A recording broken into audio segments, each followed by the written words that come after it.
Hey guys, it's mcfixit here. We're working on a 2002 Town and Country, same thing as a Dodge Caravan.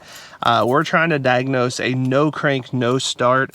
I'll go ahead and put the key in and turn it. You heard it kind of maybe click there, and try it again, nothing. You're having power because the AC, all the stuff's coming on. You can see lights on up there. We'll try it one more time. A couple times in a row, and we're getting nothing. So let's go ahead and jump on into the engine and find out what's going on. But to first do that, you're gonna go ahead and grab right down here and release the hood, and we'll go ahead and pop the hood. So if you come to the center of the vehicle, just to the right of the emblem, and push back, you're able to do that. Then we're gonna grab the hood latch, and the hood latch goes right up into here. So to start out, our main focus is going to be right here in the fuse panel, integrated power module, IPM. And so you can just go ahead and lift that off.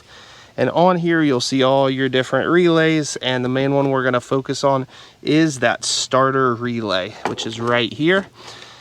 And so the first thing you can do is go ahead and take this off and see if it looks okay, and it does, not too bad. Then you can go ahead and look to see if there's any other relays you can borrow temporarily. The spare relay would have been really great, but it's missing, so that doesn't help. So we're gonna go to the front blower relay, which is this big one right here, and go ahead and put it in. So in the same spot, I'm gonna go ahead and crank it, see if we get anything.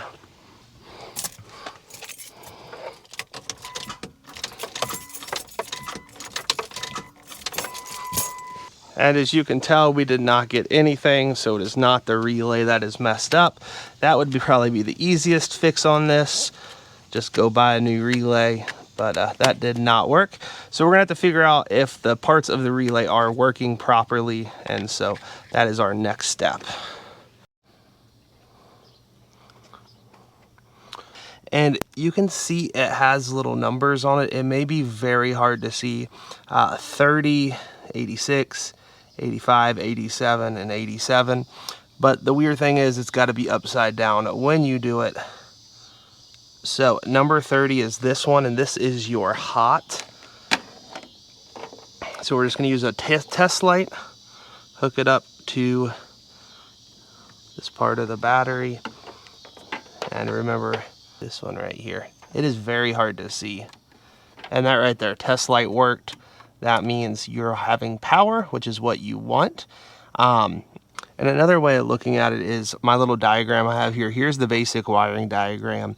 Number 30 goes to your battery. That's what we just checked. You also might want to check fuse number 9, which I can't figure out which one that one is. I know it's one of these 40.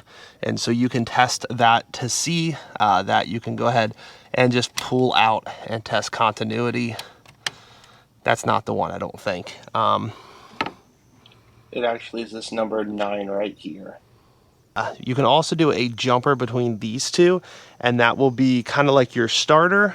So do be careful when you're doing this, but it's just a piece of wire. And you can see that it did try to start there. So that is working, your starter is working, all that is good. So it can either be number 85 or 87 that we're having an issue with. 85 is the PCM, which is your computer right there, or it is 86, which is your ignition. So let's go ahead and test 86. 86 is that ignition switch. So we're gonna look at number 86, that is this one right here, and we will go ahead and put it back in. We're gonna listen for a click sound. That click sound means that it is working properly. It is not gonna probably start the car because we're having those issues, but we should hear a click sound right there, and you probably heard that. That is sending everything where it needs to go, so the ignition switch is working properly. So because you did hear that the ignition switch is working properly, it is sending the signal on down to the starter. And so that pretty much helps us identify that the PCM is our issue. We have already tested the starter. And so the starter, it tried to start when we jumped the 2 wires. the battery we tested. So really the only other thing it could be is that 85, which is the PCM, which is right there. And so we're gonna go ahead and replace that. So now that we diagnosed that it is the computer, that PCM, we are gonna go ahead and remove it. And that's gonna take a couple of tools. So I do like to disconnect the battery when I do this. And so this is not the normal battery. You normally don't have to have two 10 millimeters, but for whatever reason, there's two of them on this one. And we'll go ahead and set that off to the side. The next thing you can do is go ahead and take off these two 10 millimeter bolts as well. And so there's actually 3 bolts holding this up. So that is something to keep aware of. You think it's just 2 of them, but there's actually a 3rd underneath and behind this light here.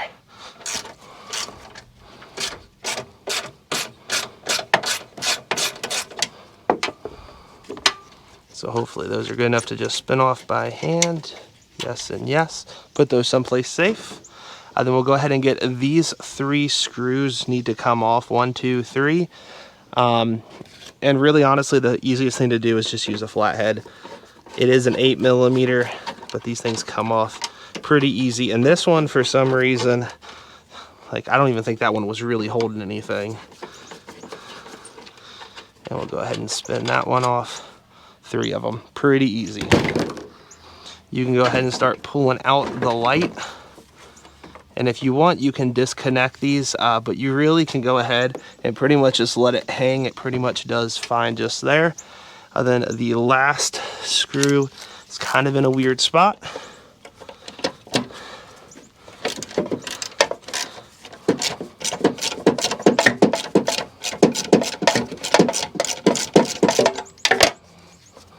And I am using a little 3-inch extension on this. It does seem like it helps. Kind of just get your hand away from it a little bit. And so now this should just come loose. There are 2 little push things on each side. And just go ahead and push both of those off. And you can grab up your old computer just like that. And that is what it looks like. And you are going to need, there's a part number right here you are going to need. At least I did for mine, so it's a 04727-423AF. And that is what I had to give them, plus some other information about the vehicle. Then in about 10 business days, you'll go ahead and get one of these. This is the used new one that is programmed with the VIN number and lots of other information.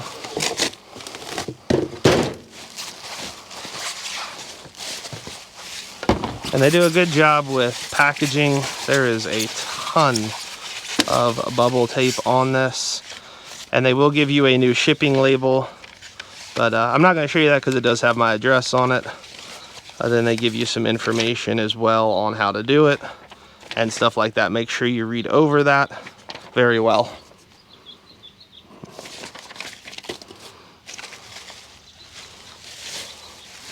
And this is the new one, which looks pretty similar to the old one. Not certain what that is, but definitely has do not open on a couple of parts. So we're not going to open. I don't want to avoid my warranty. You do get a lifetime warranty with this company. So we're going to go ahead and put the lower one in first. And it snaps in. Then this snaps in. And before I actually tighten it all back down, I am just going to go ahead and throw this back on and over. And we'll go ahead and tighten her back down.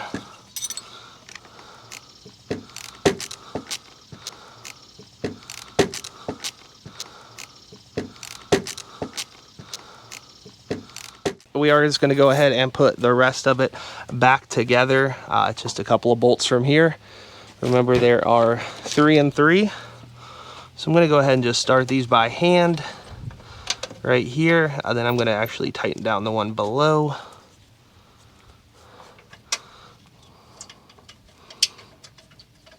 This is an aftermarket cable, so it doesn't matter where it really goes. And I'm just going to set it right back over there. It was for some lights for it. Then we'll go ahead and come back down here and make sure this is nice and in.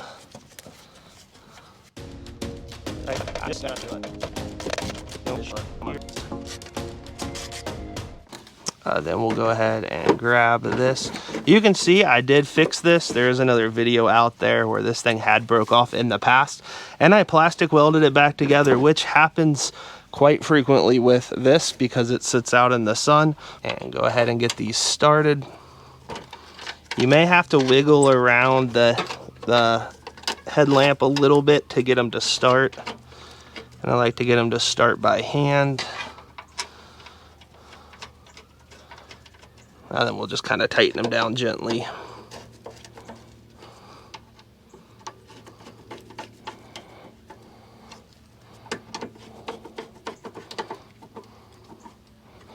Then you can go ahead and put your fuse cover back on it, just like so.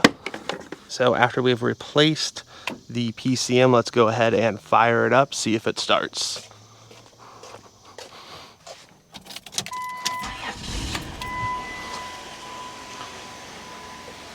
And that right there is running. You can see the engine is going. And so that right there fixed it. Then we will just be very careful when we're putting back down the hood, just like this. And you are done. You're ready to go ahead and go. I hope this was helpful. This is a project that's been kind of in the process for a while. It does take a few days to get in your new PCM. But again, they at least clean it up, they test it, they make sure it works before they send it out. So here are the tools and the supplies that I used. This was only after I was able to diagnose it. So to be able to diagnose it, I could use a voltmeter, a light. You can get a piece of wire that's copper, strip off both ends. After I figured out what it was, I was able to find out it was a PCM. And so if you're using this same one, you need to find the part number, and you can use whatever company you want. I'll link the company I used down in the description. It did come relatively quick, about 10 days. They did say they had an issue with the first one that they did, and they had to reprogram from the beginning on another new one, which is kind of nice. They actually tested it. You might want something to hold any of your nuts, screws, bolts, whatever you're taking off. You're going to need an 8 and a 10 millimeter, a ratchet. You could use wrenches if you wanted, totally acceptable, or ratchet, flathead screwdriver. Probably want some gloves as well, but that'll get the different parts off and allow you to be able to access underneath the headlight for this. But you do need to diagnose first, so you may need some different tools. Some other different things might be helpful, but this is what I used and was able to help diagnose the problem and begin to fix it. So again, I hope this was helpful. Please like, subscribe, comment if you do have any questions. I'll try my best to help you out. Have a great day.